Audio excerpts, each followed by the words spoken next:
Tidak boleh tidur di kelas. Oke, silakan tulis. Tulis lah. Rio, tahu nggak alasannya kenapa Rio Bapak panggil di sini? Nggak tahu, Pak. Nggak tahu. Tadi Bapak lihat Rio. Assalamualaikum warahmatullahi wabarakatuh. Ya, terima kasih teman-teman yang udah hadir di sini. Di sini sesi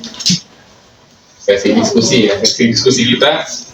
Nah, di sini sebelumnya sekali lagi ya, bukan sebelumnya lagi, sekali lagi saya ucapin makasih banyak udah menyempatkan waktunya, apalagi ini waktu-waktu lagi sibuk untuk mengurus kegiatan-kegiatan nilai ya, masing-masing nilai, input raport dan lainnya. Oke teman-teman, diskusi kita kali ini adalah tentang budaya positif. Budaya positif. Lihat teman-teman nggak sini? Maaf ya. Lihat ya, tentang budaya positif. Berbicara budaya positif, sebenarnya apa sih yang dimaksud dengan budaya positif?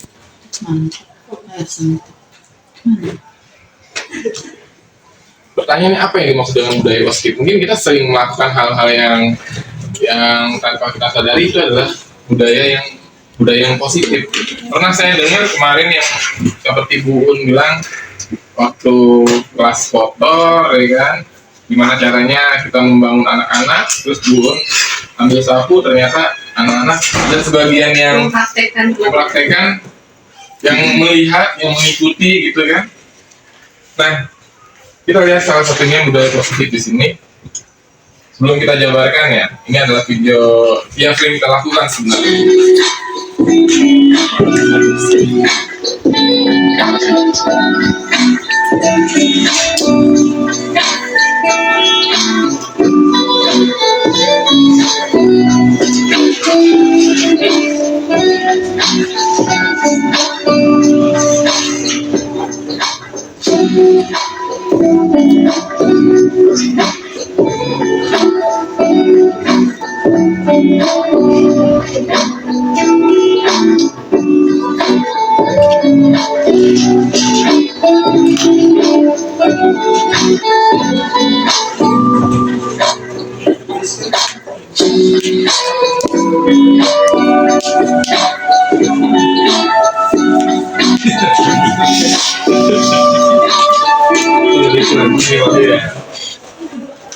Ini adalah budaya positif. Ini adalah salah satu budaya positif yang memang kita terapkan kalau misalnya pagi itu, yaitu pagi simpatik ya. Tapi apa sih yang dimaksud dengan budaya positif sebenarnya? Oke, budaya positif. Budaya positif adalah lingkungan yang mendorong interaksi yang sehat, rasa saling menghormati, dan motivasi untuk berperilaku baik. Budaya positif mencakup nilai-nilai, norma, dan praktik yang mendukung perkembangan pribadi dan akademik. Dalam artian di sini, bagaimana caranya kita bisa memotivasi seseorang untuk melakukan hal-hal yang mengandung nilai-nilai kebajikan.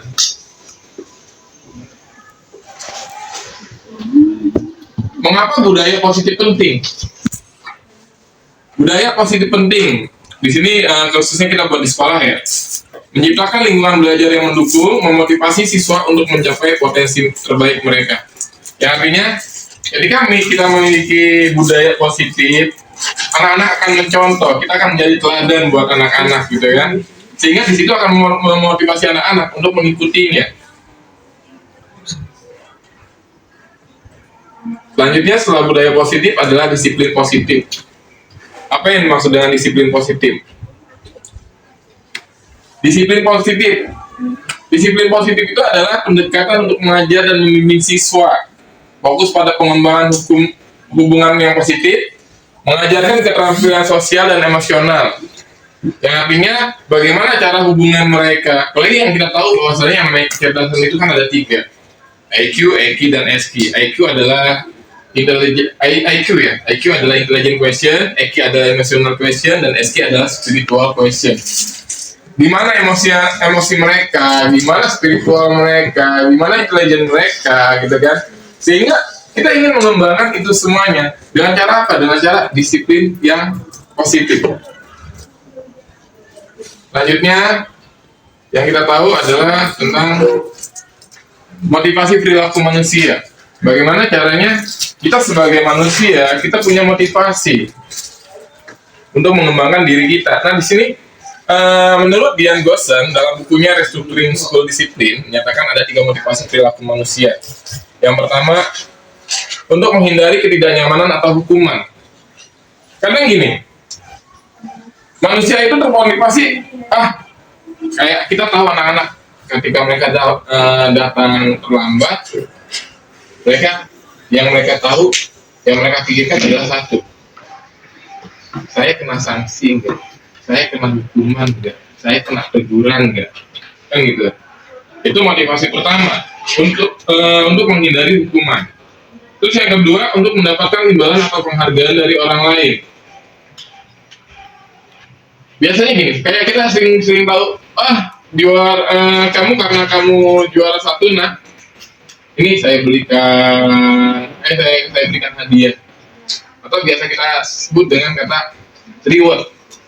Cuma pertanyaannya, reward tersebut ketika reward tersebut tidak dijalankan, apakah anak tersebut masih memiliki motivasi?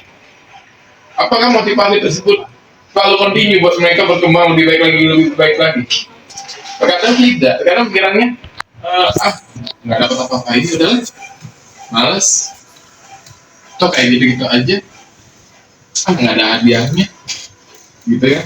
Karena mereka berpikir bahwasannya hal tersebut untuk mengembangkan diri mereka, tapi karena adanya reward seperti ini, jadi itu motivasi buat mereka buat mengikutinya, buat melaksanakannya. Selanjutnya, untuk menjadi orang yang mereka inginkan dan menghargai diri sendiri dengan nilai-nilai yang mereka percaya. Nah, poin ketiga ini yang mereka pikirkan adalah satu, dalam artian bagaimana caranya saya ini bisa menghargai diri saya sendiri. Terus bagaimana caranya saya ini bisa selain menghargai diri sendiri dengan nilai-nilai yang mereka percaya, yang dalam artian saya ingin berkembang dari dalam dirinya sendiri yang termotivasi. Jadi tidak hanya takut akan hukuman, atau tidak merasa nyaman, atau tidak hanya ingin mereka mendapatkan reward, tapi dari dalam diri mereka sendiri mereka ingin berkembang, mereka termotivasi, mereka ingin membangun diri mereka sendiri. Selanjutnya, dari 3 perilaku manusia ini, ya kan? Ini adalah motivasi perilaku yang tentang hukuman dan penghargaan. Yang kita tahu, hukuman bertujuan untuk mengurangi perilaku yang tidak diinginkan. Ketika anak melanggar, kadang misalnya papahan, anak melanggar, tiba-tiba, udah, karena kamu telat datang ke sekolah, lari 5 putaran. Itu kan hukuman. Terus, tapi pertanyaannya, ya kan, apakah hukuman tersebut itu ada efeknya, ada imbasnya? Apakah anak tersebut tidak mengulanginya? Kan seperti itu. Terus selanjutnya ada penghargaan. Dalam penghargaan, pertanyaannya, ada lagi pertanyaan pasti dalam penghargaan. Kalau tidak ada penghargaan, bagaimana? Apakah akan dilanjutkan?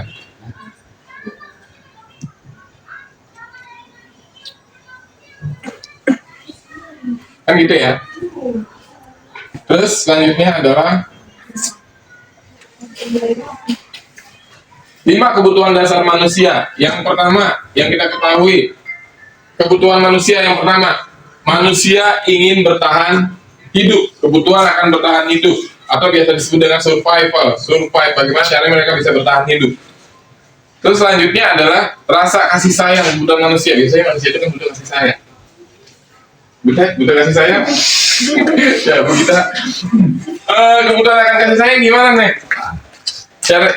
Mereka ingin ada kelompok-kelompok kecil mereka yang menghargai mereka, yang perhatian terhadap mereka, gitu kan? Penguasaan kebutuhan, pengakuan atas kemampuan. Kebutuhan ini berhubungan dengan kekuatan untuk mencapai sesuatu menjadi kompeten. Jadi kompeten menjadi terampil atas prestasi dan keterampilan kita dengan memiliki rasa harga diri. Yang artinya, wah kamu hebat nih, dapat juara lomba, wah keren, wah hebat, wah dia aja dia orang yang bisa gitu kan. Itu pengakuan.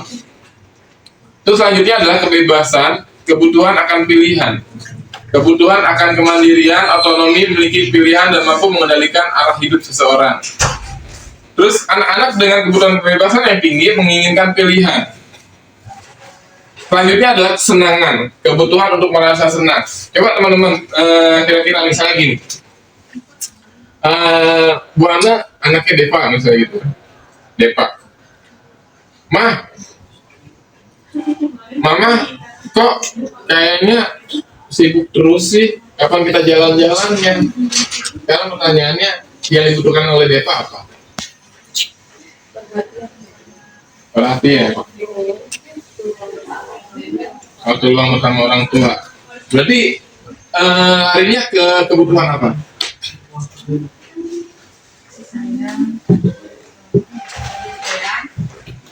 Terus kesenangan, terus pengakuan penguasaan ya. Pengakuan penguasaan. Oke. Kalau misalnya ada siswa nih, ya Bu Ega kebetulan BK ya, ada siswa misalnya. Siswa tersebut dia sering di kelas tiba-tiba ada aduan dari guru, ada laporan dari guru. Si Randi ternyata kalau misalnya lagi di kelas itu sukanya ngobrol, pas dibilangin Randi pada saat belajar jangan ngobrol gitu kan. Tapi tetap dia ngobrol terus gitu kan. Bahkan Randi ini adalah anak yang paling ramai di kelas gitu kan. Sekarang pertanyaannya, apa yang dibutuhkan oleh Randi? Mungkin hampir semuanya itu dibutuhkan ya. Terkecuali mungkin yang pertama, karena emang kalau yang pertama itu semua orang pasti membutuhkan itu, meskipun semuanya juga bersangkut pautan. Tapi yang terutama mungkin ada ya rasa kasih sayang. Kita kan belum tentu, kita nggak tahu dia di rumahnya seperti apa kan. Terus ya keempat itu dibutuhkan untuk siswa yang seperti Randi. Berarti seperti itu ya. Oke. Berarti Randi itu butuh kasih sayang gitu ya, Bu. Butuh perhatian juga. Ya. Dia di kelas ingin merasa nampak gitu. Oke, selanjutnya di sini yang kita sebagai guru pasti tahunya adalah seperti keyakinan kelas. Karena gini, bagaimana caranya kita bisa membuat anak-anak itu bisa lebih kondusif. Ketika mereka belajar, mereka bisa merasa nyaman di kelas. Tapi nyamannya mereka mengikuti apa yang kita lakukan, pembelajaran yang telah kita lakukan gitu kan. Nah, di sini maka dibuatlah yang namanya keyakinan kelas. Dalam membuat keyakinan kelas itu adalah satu, visi misi harus jelas. Visi misi yang seperti apa yang harus jelas gitu kan. Pertama, mencerminkan nilai-nilai positif, terus juga dapat menginspirasi siswa. Terus bagaimana keyakinannya? Percaya bahwa setiap siswa memiliki potensi. Jadi kita percaya bahwasannya semua siswa itu memiliki potensi. Dalam artian, keyakinan kelas itu dibuat dua arah, yaitu dari mana? Dari guru dan siswa. Bagaimana nih keinginan siswa? Misalnya, kita punya keyakinan kelas gini. Gimana kelas kita bisa nyaman? Kita tanya ke siswa, gimana ya? Kalau misalnya kita buat keyakinan kelas seperti apa, Pak? Apa yang kalian inginkan sih ketika melakukan proses belajar pembelajaran? Contoh paling gampang, misalnya Pak Ali, ketika kita sedang diskusi seperti ini, apa yang Pak Ali inginkan? Dia komunikasi dua arah. Berarti harus ada komunikasi dua arah. Terus selanjutnya, kira-kira apa benar? anak bisa menyerap materi dengan baik. Anak bisa menyerap materi dengan baik. Gimana caranya anak bisa menyerap materi dengan baik? Mungkin ya bisa dari komunikasi juga sih yang harus ditanamkan ke anak-anak, komunikasi. Nah, komunikasi tersebut, Bu Nur, itu adalah keyakinan kelas. Kita harus ada kesepakatan antara kita dan siswa. Sebelum belajar. Gimana caranya? Misalnya ketika di kelas tidak boleh bermain handphone. Terus misalnya itu dari anak yang mau ya. Kayak misalnya satu lagi tadi apa sih keinginannya? Oh Pak, tidak boleh berisik. Oke, apalagi gitu kan? Oh Pak, misalnya Pak tidak boleh menyontek. Itu kan keyakinan kelas yang dibuat, dan itu berdasarkan keinginan dari anak-anak yang telah kita tampung. Nah, keinginan dari anak-anak yang telah kita tampung inilah, maka itu bisa menjadi keyakinan kelas. Sehingga apa? Sehingga karena itu karena itu berdasarkan keinginan mereka, maka otomatis itulah pilihan mereka, sehingga mereka akan mengikuti. Jadi kadang kita selalu berpikir sebagai guru, pokoknya di pelajaran bapak maunya tidak boleh ada yang main handphone, bapak maunya tidak boleh ada yang keluar kelas, bapak maunya kelas harus bersih, bapak maunya seperti ini. Apakah itu keyakinan kelas? Tidak. Kenapa tidak? Karena hanya satu arah. Karena hanya keyakinan kita aja sebagai guru, tapi bagaimana keyakinan kesepakatannya menurut anak? Ketika anak tersebut ternyata kotor, nah, menurut keyakinan kelas kita apa? Kelas harus bersih, Pak. Kok itu bisa kotor? Itu kan berarti anak, oh iya Pak, lupa atau apa gitu kan. Mereka sadar akan perbuatan mereka, sehingga dengan adanya keyakinan kelas, mereka bisa bertanggung jawab dengan apa yang mereka inginkan. Selanjutnya adalah, nah ini salah satu keyakinan kelas nih kemarin saya yang buat nih.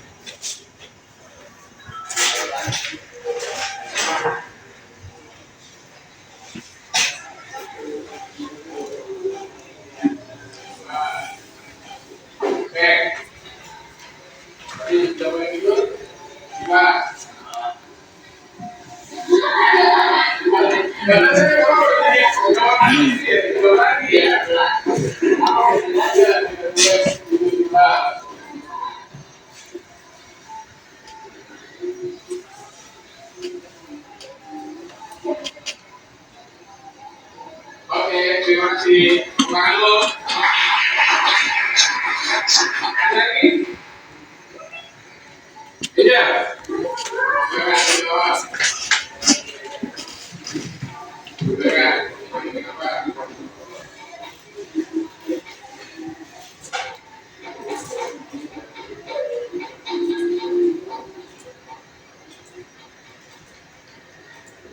Nggak boleh.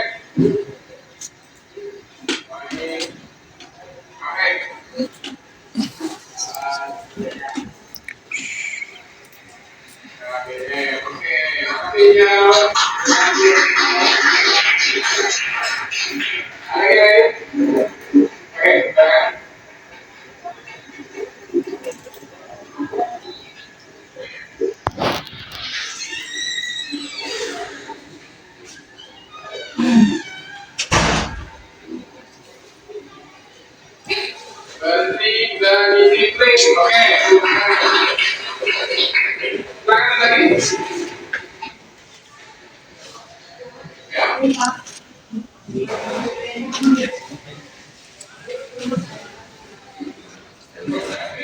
Raisa. Raisa.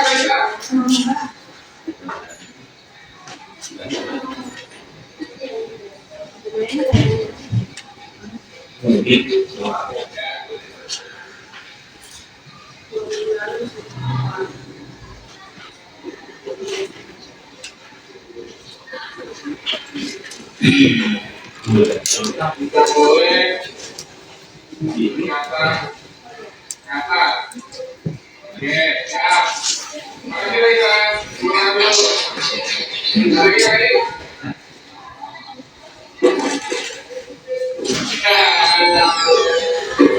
Ya, oke, silakan.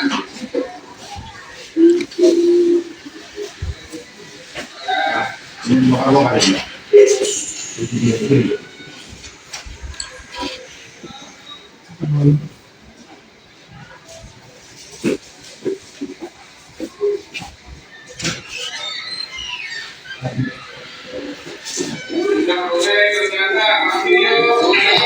ternyata video lagi. Sudah? Ada lagi? Kira-kira tidak boleh video di kelas. Setuju tidak? Oke. tersebut. Nggak boleh main HP katanya.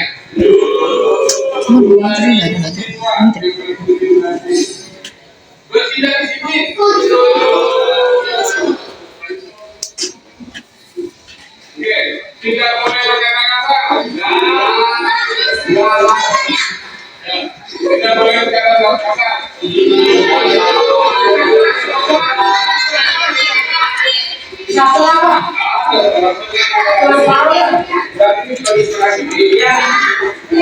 Oke, kalau sudah gunakan berarti ini kalau berkata kasar. Tidak boleh berkata kasar gimana? Oke. Tidak boleh bercanda. Tidak boleh bercanda. Gimana? Tidak. Setuju. Oke. Artinya kalau pelajaran kita hari ini, karena ini adalah kesepakatan bersama, maka waktu itu kita jalankan. Jelas ya? Maaf ya. Ini adalah program yang kita buat. Oke, terima kasih banyak untuk semuanya.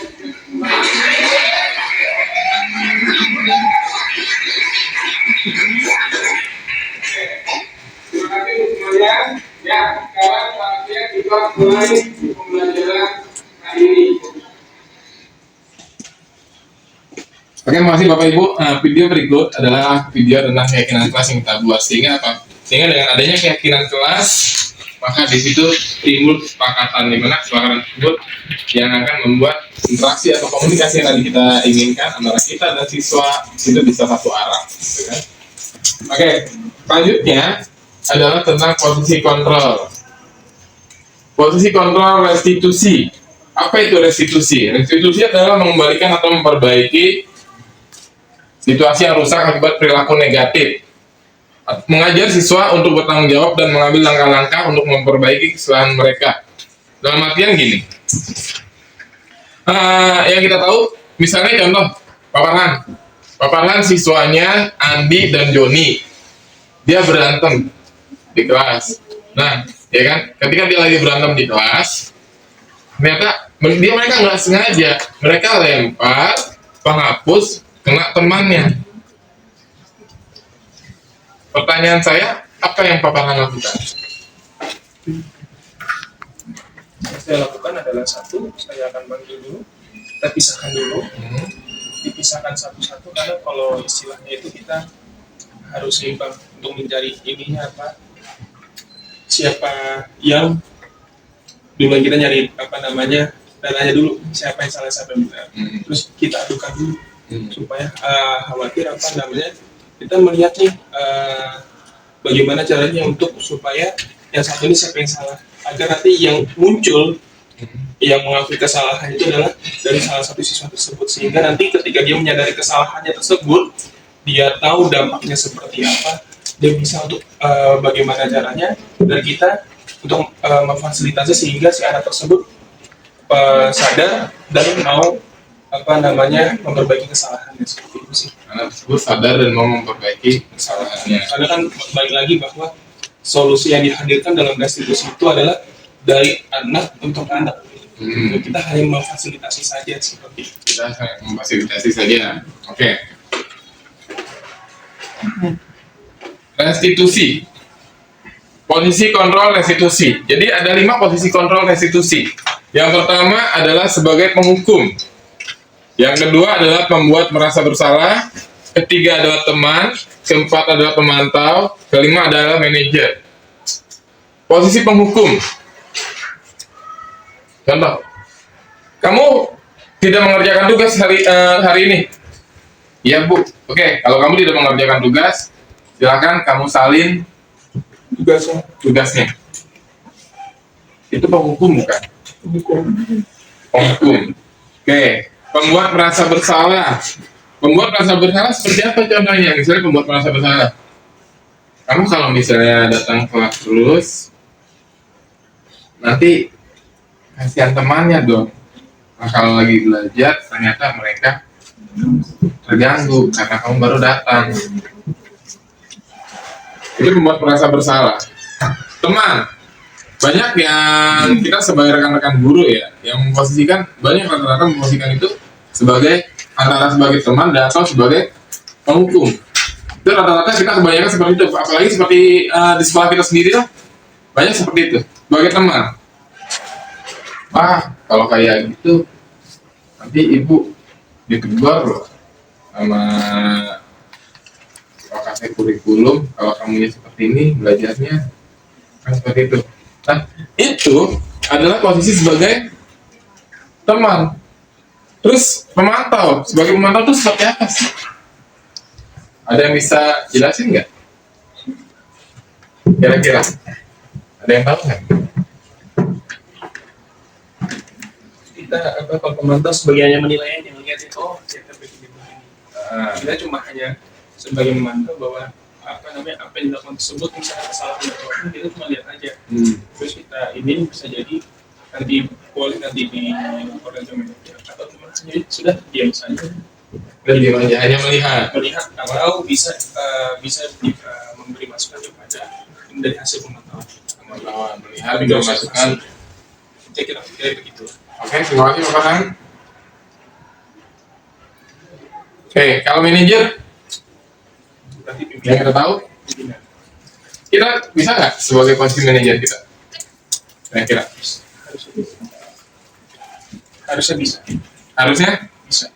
semua guru itu bisa memposisikan diri sebagai manajer. Kok bisa? Kenapa bisa memposisikan diri mereka sebagai manajer? Karena gini, bagaimana caranya kita memanajemen? Manajemen apa? Manajemen ada satu permasalahan, kita kan manajemen konflik kan manage. Seperti gini misalnya, kita sebagai wali kelas ternyata siswa kita satu ada yang bermasalah, dan ketika siswa kita satu ada bermasalah, dapat laporan. Siapa laporannya? Misalnya Bu Anda, Pak J, gimana sih? Kenapa Bu? Itu anaknya pada saat lagi belajar malah dia bercanda-canda, udah gitu jarang ngerjain tugas gitu kan. Saya jadi malas di kelasnya Pak J gitu.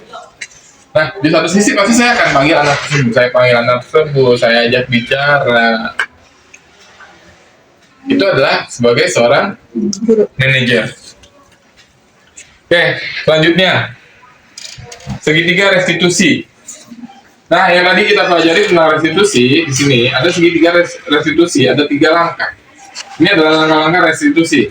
Yang pertama, menstabilkan identitas yang tadi disebutkan oleh Pak Farhan. Apa sih menstabilkan identitas itu seperti apa sih tadi tanya? Pertama, tentang apa sih yang kamu lakukan? Kenapa kamu melakukan itu, gitu kan? Itu menstabilkan identitas, validasi tindakan yang salah. Kenapa dilakukan? Kenapa kami seperti itu? Atau misalnya ada pertanyaan seperti ini, boleh saja seperti itu. Atau semua orang punya kesalahan, akan tetapi kan seperti itu validasi, tindakannya seperti apa? Selanjutnya adalah menanyakan keyakinannya. Menurut dia seperti apa? Di situ kita memberikan motivasi buat dia. Agar apa? Agar tidak akan mengulangi kesalahan tersebut atau agar memperbaiki kesalahan tersebut. Contoh misalnya tadi dilakukan oleh Pak Farhan, saya Pak panggil anak ya. Ketika saya panggil anaknya, saya tanya siapa yang salah atau dimulai dari mana kesalahannya. Kronologinya seperti apa? Terus setelah itu baru Pak Farhan minta alasannya kenapa kamu berbuat seperti itu. Setelah kamu berbuat seperti itu, ditanya lagi sama Pak Farhan lagi. Misalnya tadi Pak Farhan tadi setelah itu apa? Menanyakan Siapa ini apa namanya? Apa namanya? Kayak ini kejadiannya kayak gimana, terus ini siapa yang mukul duluan, siapa ini duluan, terus kamu lihat kan nih dampaknya apa, lihatnya ada yang ini gitu, untuk memvalidasi kesalahannya juga. Terus bagaimana cara dia memperbaiki kesalahannya?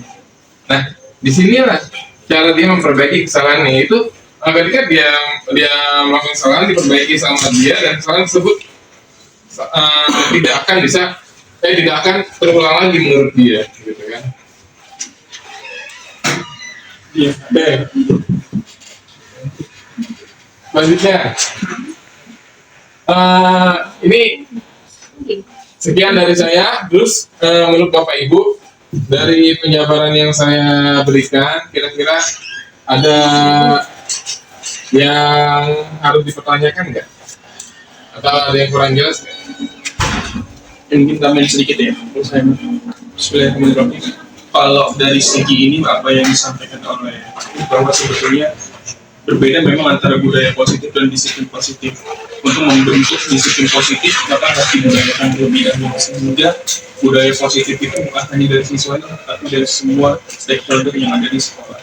Dalam hal ini sebenarnya tentang wisata. Sehingga ketika kita mampu membentuk budaya positif sehingga menghasilkan disiplin positif, maka hal-hal yang berkaitan dengan satu siswa, bagaimana kesehatan siswa, bagaimana ini siswa itu bisa termitigasi dengan baik. Itu apa yang disampaikan dalam untuk institusi sebelumnya, pada teman sebelumnya seperti itu. Kira-kira seperti itu.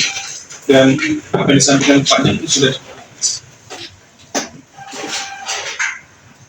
Terus kira-kira kalau menurut Pak Farhan, disiplin positif ini, budaya positif ini, cara bertahannya itu kayak gimana ya kita mau mempertahankannya?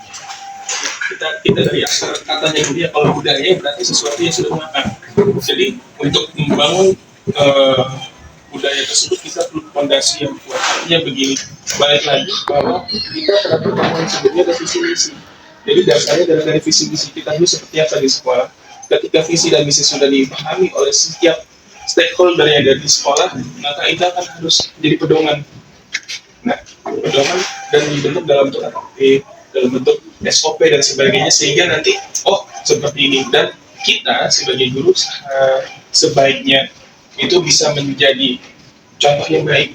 Maupun saya bukan orang yang baik, bukan orang yang baik, kita masih banyak salahnya gitu, masih banyak kurangnya. Tentu kita harus bisa bagaimana caranya untuk menjadi contoh yang baik untuk anak-anak kita. Karena nanti ketika budaya positif terbentuk daripada biasanya guru-gurunya itu akan menular kepada anak-anaknya, sehingga terbentuklah disitu dengan disiplin positif. Seperti itu. Karena disiplin positif juga akan mempengaruhi perilaku manusia. Makasih Pak Farhan. Kemarin saya sampai sekarang tuh masih terngiang-ngiang proses yang pernah dilakukan oleh Bu Un, gitu kan. Setahun yang lalu mungkin Bu Un pernah mengungkapkan kejadian ini gitu kan. Saya sengaja aku bagi Setahun yang lalu ya. Setahun lalu, ya kan, ketika Bu Un bilang di kelas, Pak, kelas kotor banget gitu kan, kelas kotor banget. Ya akhirnya saya ambil sapu, saya bersihin. Tapi ternyata apa? nggak ada nyapu. Tidak ada yang ngikutin gitu kan. Kenapa bisa seperti itu? Padahal udah dicontohkan sama Bu Un gitu kan. Yang artinya bisa jadi hal tersebut hanya dipraktekkan oleh Bu Un aja gitu kan. Ataukah dengan guru-guru yang lain sudah mempraktikkan juga, sehingga banyak yang mengikutinya gitu kan. Tapi alhamdulillah itu adalah langkah menurut saya itu langkah yang besar, dalam artian ketika Bu Un bisa seperti itu, berarti kita sebagai guru juga harus bisa mencontohkan anak dari kita dulu, tumbuh dari kita mencontohkannya. Yang tapi anak akan pelan-pelan mengikuti gitu.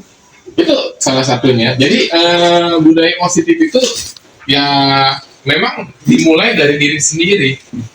Ketika dimulai dari diri kita sendiri, kita akan dengan rekan sejawat, terus juga dengan warga sekolah, pasti anak juga akan mengikuti semua. Dan biasanya budaya seperti itu akan kita bawa keluar, tidak hanya di sekolah. Mungkin Bu Un kalau di rumah mungkin lewat kali ya. Ini kurang banget sih. Ini. Mungkin gitu kan, bisa jadi gitu kan. Bisa jadi, namanya juga mama. Tapi apa? Itu kan pasti budaya yang dibawa dari rumah. Budaya yang di sekolah, di rumah, ataupun di tempat lain pasti akan dibawa juga. Nah, budaya positif ini bagaimana caranya anak-anak itu bisa membawa budaya yang ada di sekolah, bisa dibawa keluar. Saya boleh namain Bapak? Ya Bu, silakan Bu. Yang mengenai keyakinan kelas tadi, kayaknya agak ini. Keyakinan kelas. Oke. Jadi Bapak kan sudah yang anak gitu. Nah, ini saya lakukan. Ini Bu lakukan. Tapi saya beda. Dari ini saya buat kesepakatan kelas. Tapi saya malah dua. Yang pertama saya nanya ke mereka, menurut kalian, saya bilang kelas yang baik itu seperti apa? Mereka pasti, Bu seperti ini nih, catat dulu. Udah, lalu udah tertulis. Lalu menurut kalian pertemanan yang baik itu seperti apa? Begini, tulis. Lalu belajar yang menyenangkan itu seperti apa?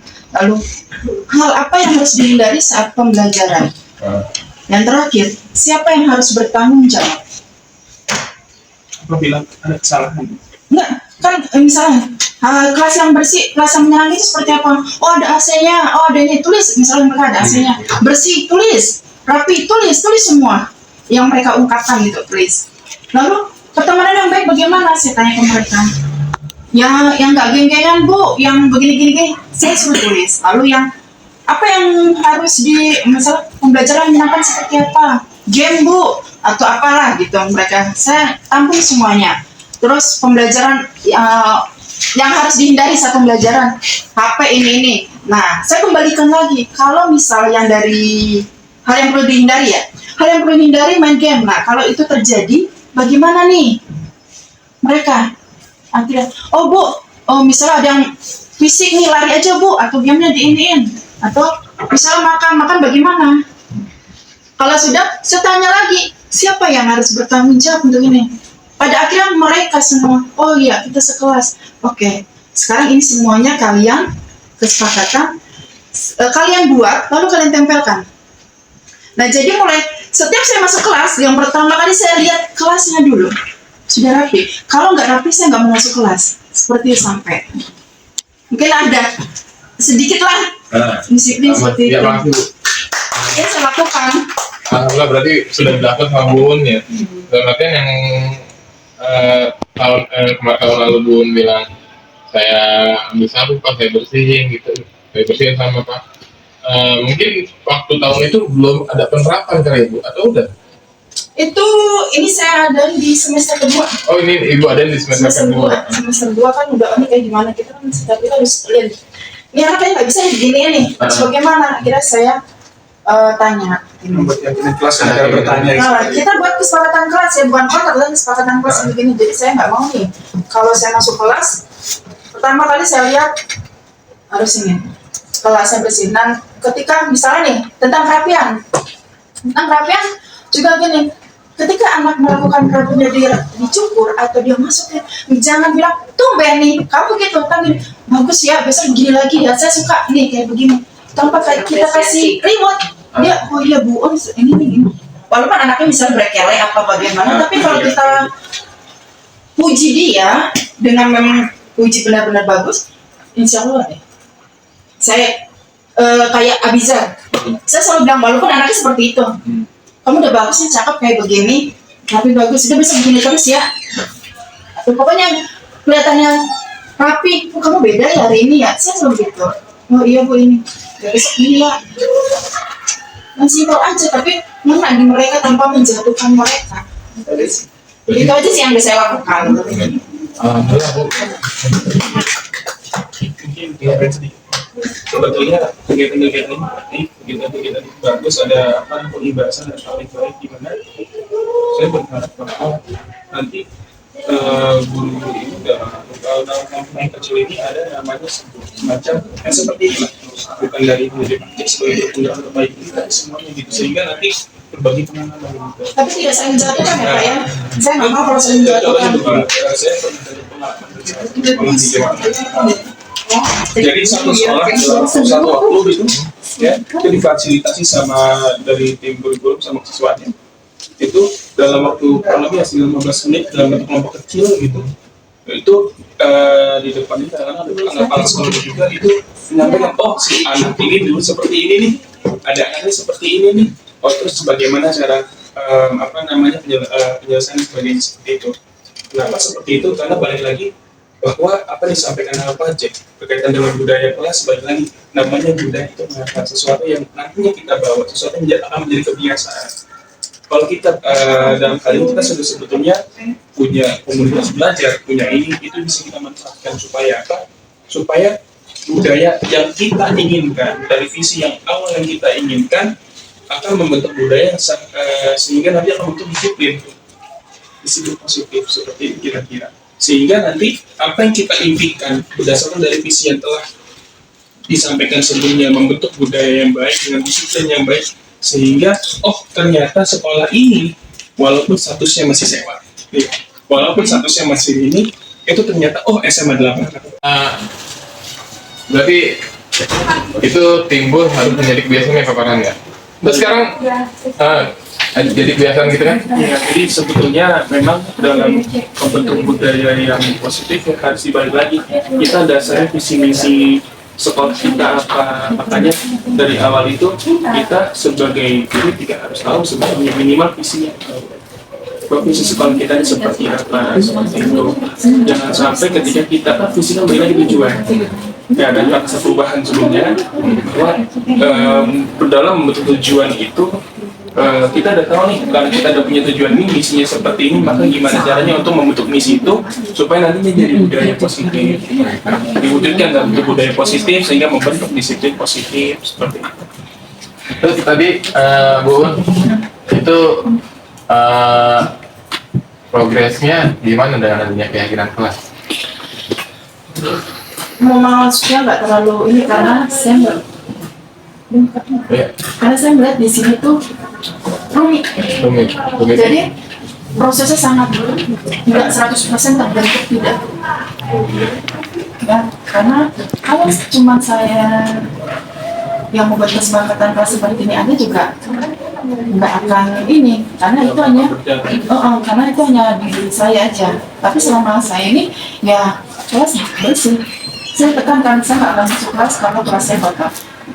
Terus ngapain? Nanti juga gitu, boleh silakan. Jadi dia minta izin, Bu, boleh nggak pakai ini sih? Pembelajaran itu izin. Dan kalau misal itu saya ambil kesepakatan nanti diserahkan setelah pembelajaran. Tapi alhamdulillah baru paling Irul doang yang ini. Yang kena Irul, yang lainnya aman. Yang lain aman. Dengan kesepakatan itu. Dengan kesepakatan itu yang lain aman gitu? Aman. Oh, Irul doang ya? Irul doang.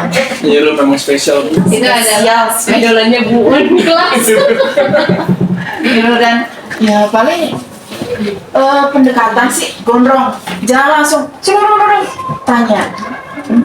Kenapa sih kamu gondrong? Emang kamu gani? Saya mah kan senang gondrong ini gini. Coba deh, kamu lebih rapi deh kawan. Cuman sedikit aja. Pendekatan. Karena besok juga dia nonton. Nggak harus lihat karakter anaknya bisa dikerasin apa enggak nih. Kalau bisa dikerasin. Kalau memang dia perlu kasih sayang, ya udah kasih sayang. Berarti kita harus mampu memposisikan posisi. Ini yang sedang saya lakukan sama Bu Ega, ini memproses anak-anak yang merokok kemarin.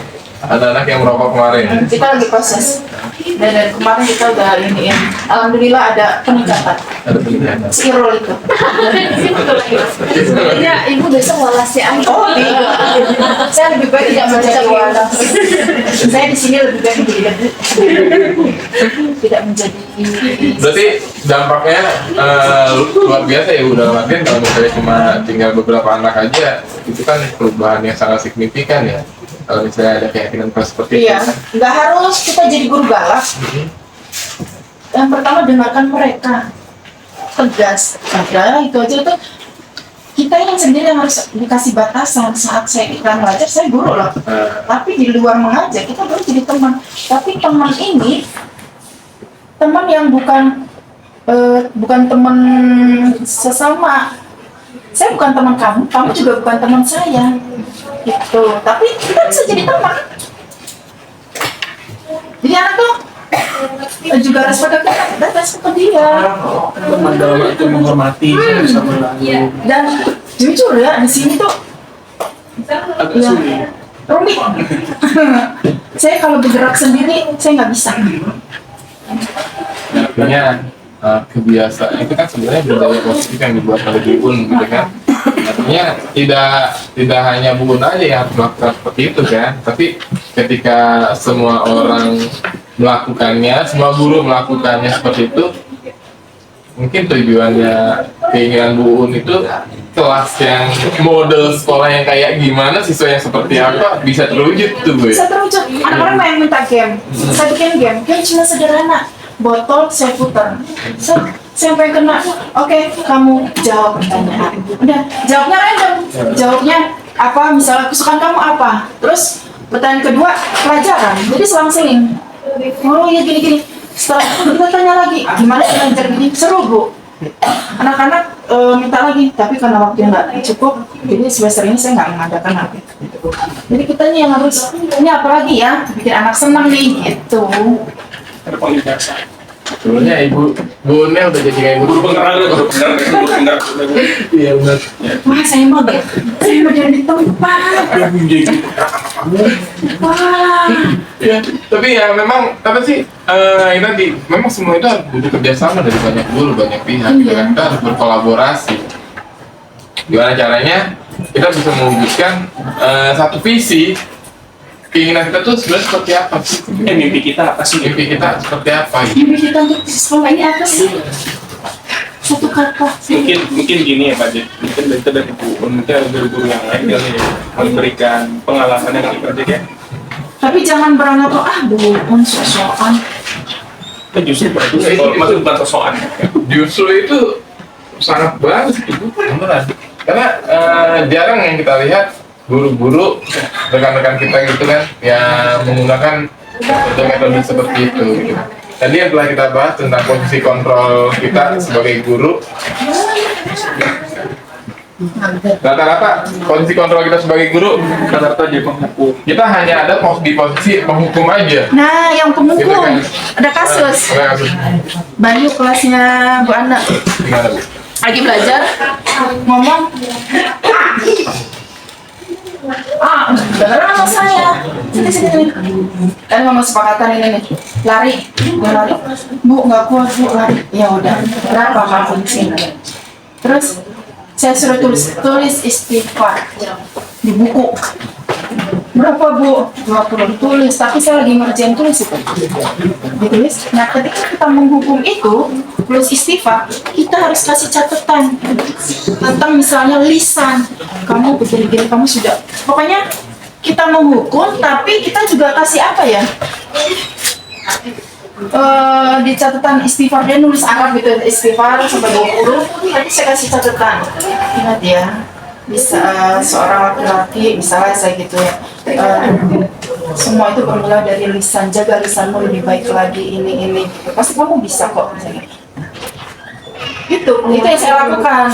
Jadi kita ngasih hukuman, tapi kita juga tidak menjatuhkan dia banget. Ada penguatan. Ada penguatan. Oh ya Bu, maaf Bu. Berarti posisinya ada di mana tuh Bu? Hukum? Kan saya hukum juga. Menghukum, pembuat merasa bersalah? Dua-duanya. Dua-duanya. Oke. Terus kalau misalnya posisi teman itu, yang tadi Ibu bilang kan, kita harus misalnya, mungkin kita bisa jadi teman gitu. Itu metodenya seperti apa itu? Deketin apa? Kita misalnya TikTok itu apa sih? Kita masuk ke dunia dia, tapi jangan bercanda seperti mereka. Kita masuk ke dunia mereka. Tapi nggak harus kita seperti mereka. Apa sih yang lagi mereka ingin? Oh ini gitu kan. Sama misalnya kayak pelajaran apa? Coba kalian cari di TikTok misalnya pengamal Pancasila apa ini. Ya itu mereka ininya TikTok. Gitu tadi. Sebagai teman saya masuk ke mereka, tapi saya tidak seperti mereka. Jadi dia kadang lebih nyaman. Bu cerita ini nih, oh silakan. Tapi saya kasih batasan, saya guru di sini. Jadi nggak ini, saya ajarin bagaimana. Saya selalu bilang sedekat-dekatnya kalian dengan guru itu tetap guru, tapi sebenci-bencinya kalian dengan guru tetap guru. Dan saya selalu tekankan itu. Tapi mungkin ya pokoknya yang penting saya ngomong begitu aja supaya mereka tahu batasannya. Ya artinya kita boleh dekat, tapi kita harus ada batasannya, kita bisa menjaga posisinya Ibu. Itu adalah sebenarnya berarti posisi kontrol yang posisi kontrol kita ini sebenarnya udah sering kita lakukan semuanya. Cuma lebih tepat di mana sih sebenarnya kita sebagai guru itu posisi kontrolnya gitu kan. Jadi Bu Un bilang, Pak sebagai penghukum, pembuat merasa bersalah, saya udah pernah menjalankannya, sebagai teman saya udah pernah menjalankannya. Ternyata memang ini semua sudah pernah kita jalankan, sudah pernah kita lakukan, cuma kita nggak tahu ini posisi kita sebenarnya adanya di mana sih. Dan posisi terbaik seorang guru itu ada di mana? Manajer. Kenapa ada manajer buat? Karena kita yang memanage anak-anak, mengontrol semua, dan kita bisa apa ya, memberikan masukan atau saran kepada anak-anak. Misalnya apa yang mereka suka, ya kita pendekatannya pun saya itu sebagai teman, tapi ada batasan antara murid dan guru. Berarti kita bisa manage, harus bisa mengatur semuanya ya, ritmenya ya, cara mengajarnya ya. Terus kayak misalnya tadi kita kembali lagi, berarti keyakinan kelas itu sangat penting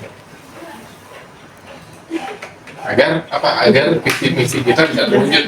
Tapi dengan adanya dukungan dari berbagai banyak pihak, dari teman-teman dekat sejawat, dari guru dan lainnya.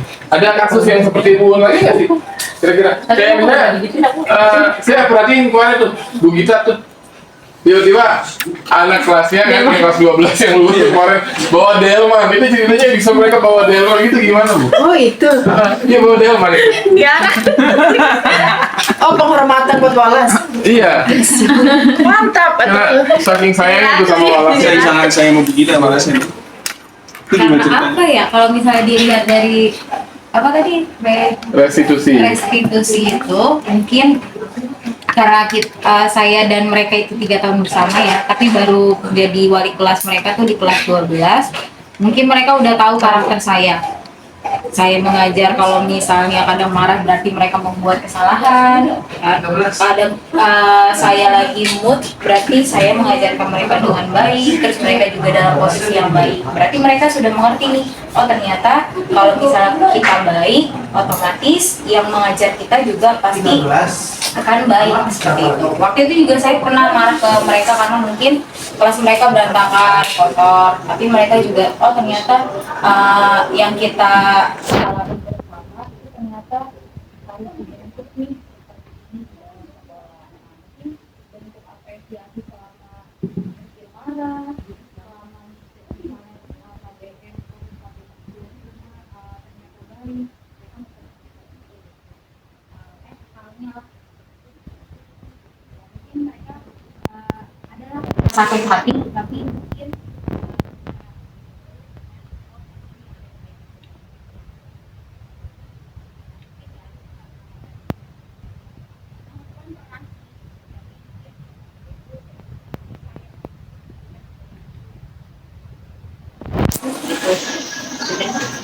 Iya, Bu kita kemarin bawa delman kan tiba-tiba anak tuh pasti dikejar ya, cap 3 jari bawa delman. Ngewa itu ya? Iya. Niat. Sampai niat banget tuh mereka bawa delman gitu. Ngajak keliling muter gitu ya. Bawa delman sampai gitu dan itu IPS 1 tuh kelas apa disebut kelas brekele gitu ya. Iya kelas brekele tapi bisa sampai kayak gitu bahkan hampir 10 orang masuk kampus negeri ya Bu. 10 orang masuk kampus negeri jalur SNBP kan. Paling banyak kelasnya tuh yang masuk kampus negeri itu jalur SNBP. Alhamdulillah. Oke, berarti ketika ada permasalahan seperti itu, ibu kita sudah pernah melakukan bikin 3 restitusi ya Bu? ya. Secara tidak langsung, walaupun kita belum tahu apa yang kita lakukan sebenarnya itu ya. Itu adalah segitiga restitusi dalam artian memang yang tadi dibilang baik Bu Un atau Bu Gita, ya itu posisi kontrol kita sebagai guru. Kita harus cari posisi kontrol kita tuh yang tepat tuh di mana posisinya.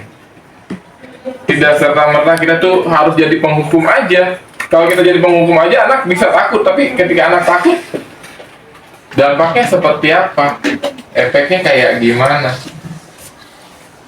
Kalau bisa kita jadi sebagai teman, lah kalau sebagai teman Pak, teman juga harus ada batasnya, kan kita guru. Masa kita sebagai teman itu dekat banget, tapi sehingga mereka lupa bahwasanya kita guru, sehingga mereka nggak menghargai lah. Bisa aja nanti kata-katanya mereka ketika ngobrol bercanda, ternyata ada kata-kata yang kurang pantas keluar dari kita atau yang lainnya, atau tinggal lakunya. Ya, itu teman-teman, kita ada budaya positif dalam artian budaya positif itu bisa terlaksana ketika kita semuanya itu bisa bekerja sama, bisa berkolaborasi. Yang tadi diinginkan oleh Bu Uun, bahwasannya kita visi misi berjalan, atau Bu Gita, atau Pak Farhan gitu kan, atau yang lainnya. Ya itu semuanya sebenarnya itu yang harus kita lakukan. Budaya positif kita itu yang kita lakukan, orang lain nggak ngikutin, tapi bagaimana caranya orang itu bisa mengikuti. Tadi Pak Farhan bilang, Pak kita harus lihat visi misi kita dulu. Biar apa? Biar satu arah, biar jalan semuanya. Ya, itu adalah yang kita bahas, Bapak Ibu, yang kita diskusikan hari ini. Ternyata banyak banget pengalaman-pengalaman dari Bapak Ibu yang memang perlu banget buat kita sharing. Ternyata ya Pak Farhan butuh komunitas belajar ya Pak Farhan. Sebetulnya komunitas belajar sudah dibuat, cuma mungkin belum efektif ya. Itu kedua adalah bahwa sebetulnya hal-hal seperti ini dibutuhkan satu, yaitu adalah komite pembelajaran. Di mana komite pembelajaran ini menjadi salah satu agen penting untuk mewujudkan apa sih yang menjadi mimpi kita. Gitu. Komite pembelajaran ini nantinya adalah tujuannya untuk mengejawantahkan kira-kira visi kita seperti apa, misi kita seperti apa, budaya apa yang ingin kita inginkan, sehingga ketika budaya itu masuk ya tersampaikan kepada guru-guru kita menyampaikan keyakinan kelasnya masing-masing, maka akan membentuk yang namanya disebut dengan disiplin positif. Dan disiplin positif itu lahir daripada kolaborasi dan komunikasi antara siapa stakeholder di SMA Negeri 8 Tangerang Selatan. Mungkin itu aja. Mudah-mudahan apa yang menjadi ini harapan kita semua. Sebetulnya ada keresahan dari seluruh guru gitu ya.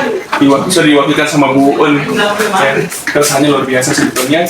Memang kita ini adalah guru-guru muda, guru-guru yang punya idealisme yang sangat tinggi.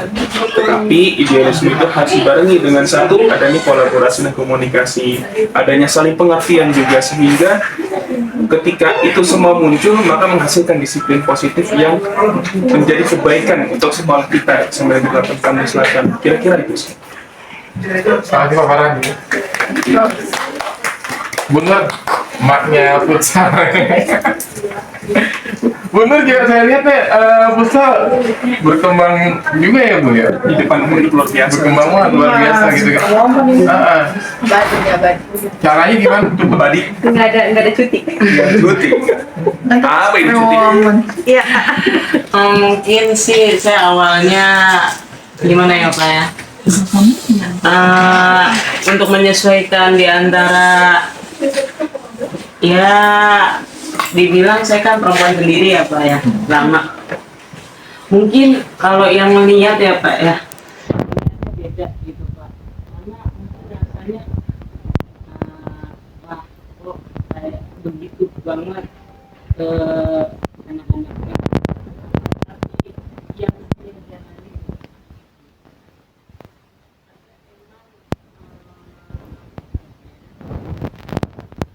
kalau saya bilang sih pendekatannya itu enggak semua mungkin yang melihat itu, oh ini nih kayak gini nih nggak boleh loh, oh kayak gini nggak boleh. Jadi saya tuh kenalin dulu Pak tempatnya tuh pertama. Saya lihat ternyata dari kemarin tuh nggak berkembang karena apa, nggak maju tuh karena apa gitu loh. Jadi saya lihat. Jadi kita pertama tuh ya pasti sih kayak tadi Bu Uun bilang, kita tuh hanya visi misinya nih gimana nih Pak. Pertama kita tuh nyari tujuannya dulu sama anaknya tuh Pak, kita ngobrol apa yang mau kita tujuh nih gitu Pak. Kalau misalkan kita kayak cuma ya udah ya nanti kita lomba ke sini, nanti saya datang gini, itu nggak bakal nemu Pak, nggak bakal nemu. Kecuali kalau kita kayak ngobrol nih Pak, maunya gimana? Kalau kamu mau kita menang ya udah kita menang sama-sama gitu. Ayo kita berjuang sama-sama. Kalau kita cuma nyuruh aja, udah latihan aja deh, nanti saya temenin. Itu nggak bisa kayak gitu Pak. Udah kita maunya gimana nih.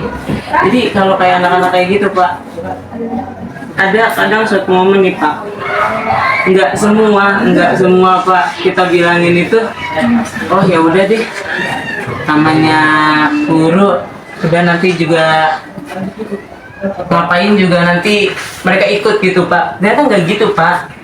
Mereka tuh ngadain kalau mereka iya dingertiin Pak. Oh iya, mereka ada rasa nggak enak nih misalkan sama kita nih Pak.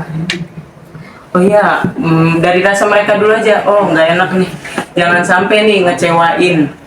Pertama ngecewain kayak nanti pelatih pembina gitu Pak. Dari sini nerapinnya pertama gitu. Apalagi kalau turnamen kalah nih Pak. Biasanya anak tuh kebanyakan udah bodo amat, namanya udah kalah ngapain sih. Besok juga itu lagi. Saya tuh nggak, saya nerapin kayak gini. Minimal kalian tuh tahu cara minta maaf tuh gimana. Kita pulang nih Pak, pulang ke rumah masing-masing. Kita tuh di chat nih di grup, kita tuh minta maaf Pak semuanya. Walaupun itu namanya satu tim ya Pak, satu tim itu ya pasti salah semua. Kita minta maaf Pak semuanya. Dan kita perbaikannya gimana? Yang udah kemarin ya udah gitu loh Pak. Ya udah kita perbaikan semuanya. Kita ini semuanya. Jadi gitu Pak. Saling ngerti aja dulu Pak gitu. Artinya keyakinan kelas. Iya, gitu Pak. Kita buat visi misinya dulu. Kita sama-sama dulu tujuannya dulu buat apa gitu. Persis Bun, kita ngobrol dulu nih mau dibawa kemana nih. Ininya nih. Nanti kalau kita emang udah sampai tujuan, kita udah benar mau sama anak-anaknya nih, kita bangun dulu nih Pak rumahnya nih, pondasinya minimal pondasinya Ada Pak. kesepakatan dulu. Iya, kesepakatannya dulu kita bangun nih. Ibarat rumah Pak, kalau kelas itu ibarat rumah. Kalau kita nggak bangun pondasinya, kita nggak bangun nih, itu nggak bakal jadi rumah Pak, bakal datar aja, tanah aja gitu Pak. Tapi kalau misalkan kita ngobrol, kita mau dibawa kemana? Sesekali deh coba kita duduk di bawah sama anak-anak, kita tanya ini mau dibawa kemana kelasnya gitu. Kalau emang misalkan kayak tujuannya nanti ada kelas meet atau ada acara apa, mau menang nggak?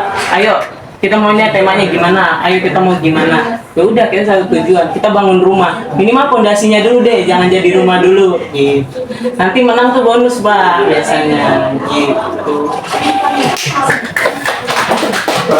Tadi ada kesepakatan kelas ya, makanya futsal maju gitu kan, bahkan anak-anak pada dapat beasiswa juga ya Bu ya. Iya benar. Jadi ternyata di situ ada kesepakatan antara ibu selaku pembina dengan anak-anak, dan itu ada kesepakatan juga dengan pelatih dan yang lain, itu dibuat bareng-bareng gitu. Sama-sama Pak. Sama-sama keinginannya maunya seperti apa Seperti gitu. apa? Karena seperti itu ya Bu ya, jadi berarti keyakinan itu penting. Keyakinan dulu Pak sama anak-anak maunya gimana. Yang penting yakin kalau Iya.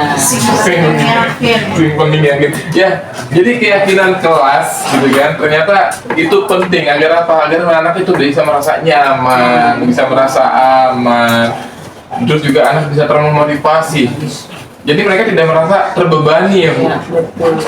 Ada rasa tanggung jawab untuk mereka karena mereka sudah punya kesepakatan yang disebut dengan keyakinan kelas. Oke Bapak Ibu, terima kasih banyak atas sharing pengalamannya, diskusinya gitu kan.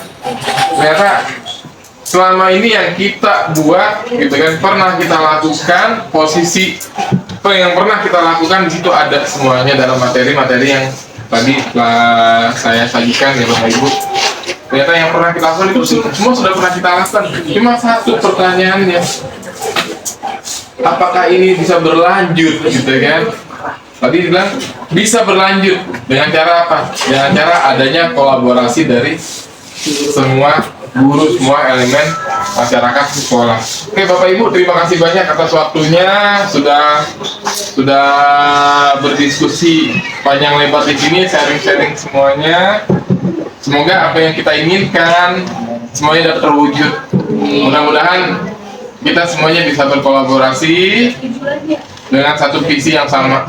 Terima kasih banyak semuanya. Assalamualaikum warahmatullahi wabarakatuh. Waalaikumsalam warahmatullahi